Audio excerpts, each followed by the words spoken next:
Jurgen, first of all, can we start with Diogo Jota? What's the extent of his injury? Will he be available this weekend?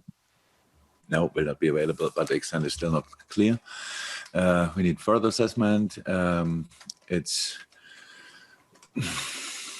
something with some ligaments around the ankle, but not the ligaments, some others.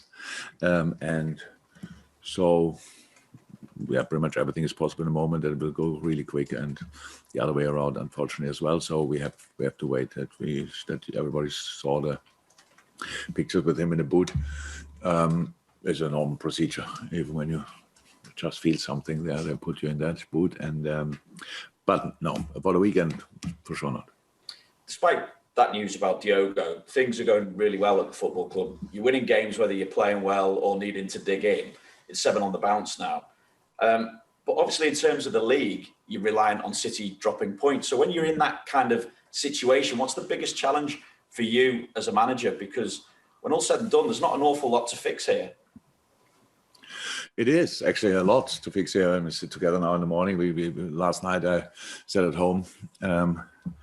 Could have watched football, but tried to avoid it. And then I realized, tomorrow night, tomorrow is -1 again. So, and that's for the players tough as well. So there's a lot of things you have to think about. And obviously a game like with the intensity of the last one, there's one obvious thing with Diogo, but all the rest, we don't know yet. So we have actually to wait for it. You never, the information you get a day after the game are the injuries. The information you get 2 days after the game are the little nickels, and where the players still feel it and you cannot use them. So we are not even at that point in this moment in time. I have no idea who we can line up. Yes, he should have good options, but we don't know. And from all the problems I have, the smallest one is actually that we have what you said about City. So I don't even, there's no day in the week when I think about that, to be 100% honest. No minute actually. And because this decision is already clear, we have nothing to do with that. We only have to win our football games, and then we will see if we come closer or not. So that's pretty much everything about that. On the other side, it's we fight for the Champions League spot to play next year Champions League again, which is for the club incredibly important. So for that, we need to win games. If we want to go further in the cup competition or win the cup, then you have to win football games. So it's actually always the same solution. You solve all your problems with winning football games. And that's why that's the only thing we are really thinking and talking about. Was always like this, will always be like this, and it's in the moment like this as well. And Mo Salah, 1 goal away from 150 for Liverpool. I just wonder, with that kind of landmark within reach, where can Mo put himself in terms of the all-time greats of this football club? I'm only 7 years here now. So many. The club is so much older, and so much great players were here. So that Mo is that this team is one of the better ones in the wonderful history of this club is clear, and that Mo has a massive part in that is clear as well. So the number speaks for themselves. It's absolutely insane. When you say now 150, I thought it was only recently that we spoke about 100. So it's obviously a massive number, and hopefully he can do that tomorrow. Thanks, Jurgen. Thanks, Vinny. In terms of running order, Pete Colley now, then Juliet Farrington and Mike Hughes in that order. Pete, over to you. Sorry, I can't be with you today. Okay. Oh, I'd like to say we miss you all, but it would be a lie. Same. Is there a tangible difference to Liverpool's dressing room, to training, when you get Mo Salah back like you did last week? What do you mean with that? Sorry. Is there a different feeling about the place when you've got Mo Salah back, as you did from like the AFCON? So yes, we are happy when the dressing room is full. It means when they all are there. Having Mo back, obviously, is a real good news, because before that he was away, and like Sadio was, and like Naby was. So when they came back, they got exactly the same reception. It's not that we think when he's coming back, finally we can win football games again, because we have to do that as well when he was not here, and the boys did that quite in an impressive way. So yes, but the best thing is you have to everybody in the dressing room, they're all fit and fine, and then you can go from there. Absolutely. At the start of August, you beat Norwich 3-0. Does your analysis show many differences between then and now Dean Smith has taken over? Yes and no. Of course. You all know that how much I like and respect Daniel Farke, who's now somewhere in Russia working, and he did obviously an incredible job there. But the start of the season for Norwich was obviously pretty tricky. And then Dean came in, and Dean is obviously wherever he was in football, he had success because he's good, really good. The things he's doing is really good. They brought in a few new players. Very interesting signings anyway from the first day. Like with two of them I know pretty well, with Sargent and Rashika, and so it's a really good football playing side. Didn't get the result often enough. That's why they have the points tally they have. But it's still a really good football playing side. And when you think about Norwich, they just will not stop believing in staying in the league, and I admire that actually. I really like that, and you can see that in the way they play. It's a very positive style. Pretty direct as well. But if you let them play with all the guys they have in midfield, and then with the strikers up front, then they play. And if you give them the chance to go in behind your last line, they will go. Because they have, especially with Rashika and Pukki, proper speed there. And so we have to be pretty much everywhere 100%, because we have tried to avoid these kind of passes in behind. But if you do that, you have to make sure that you have a really good setup for that. And our situation is obviously we cannot ignore our situation. So we played on Wednesday night and only came back yesterday because of the wind. So now we play tomorrow again. So it's just for different reasons a difficult game for us. But I really hope for the support that however windy it will be, that the crowd pushes us even more. Thanks, Pete. And just before we go back to the room now, we do have two sections to come in this, and I'm conscious of it. So we'll probably just take one unless there's need for a follow-up. Juliet, followed by Mike, followed by Carl and Neil as well. Hey Jurgen, can we talk about Bobby Firmino?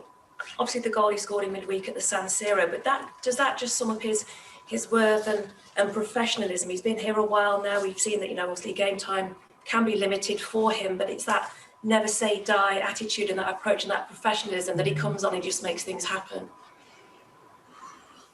Bobby's. If you would know him better, you would be even more positive about him, because he's just an incredible person. You could see when he came on, it was the most difficult position pretty much on the pitch, because Diogo got injured in these kind of fights in the first half, and then Bobby came on, and it's really tricky to keep the ball there. And we needed that. We needed still to play in these areas. When he scored a goal, then you could see everything is back. So that was really nice. I mean, then Bobby is in a mood that helps the team massively. So I'm not sure if any of the players should think like, maybe I will not get a lot of minutes, so I should use the few I get, because you never know. And also, and especially with the quality of Bobby, he could play in this team.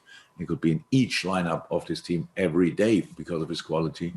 But it was maybe one of the most important away goals we scored so far, because of how the game went, and it calmed everything down. Bobby scored, and then in that moment, the momentum, we got the momentum back 100% in this game. And that's how it is in these tight fights with strong opponents.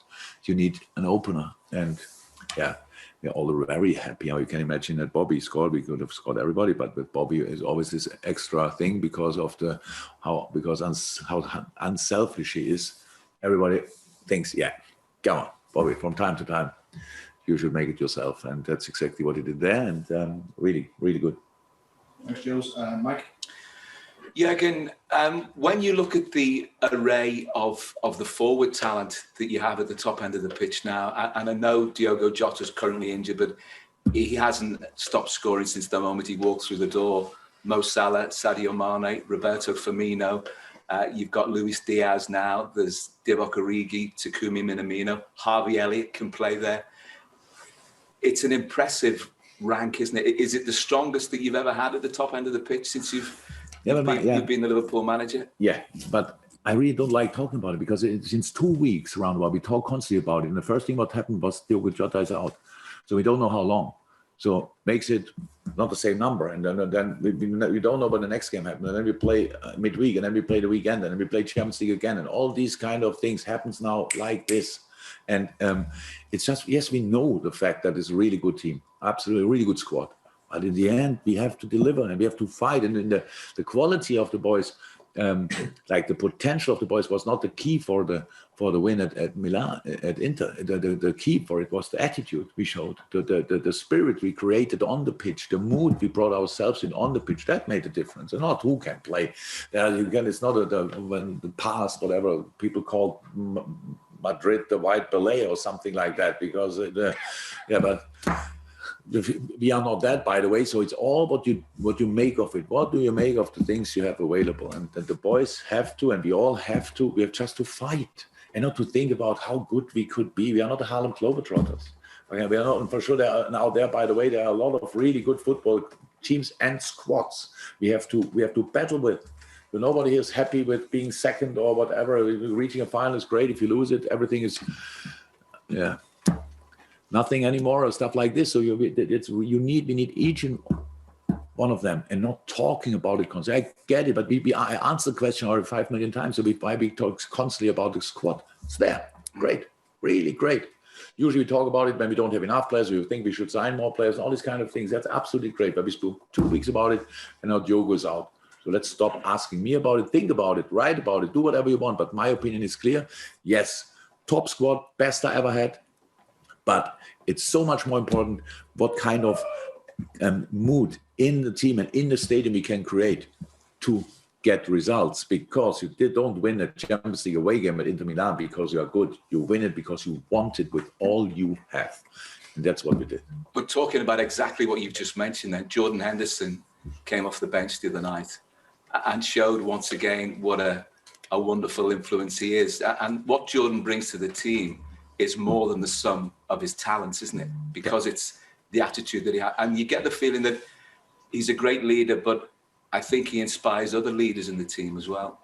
They all do. To be honest, they all do. And I love Hendo to bits. That's how it is. But how he reacted, yes, it's true. It's a perfect example because he didn't start, and I'm pretty sure I didn't ask him to talk to him and ask him to expect to start or whatever. So, but I know that's how the players are and how he is obviously expected to start it. And it's clear. And then he didn't start, and you come on and you make that, and the whole world asks you the question, why didn't he start?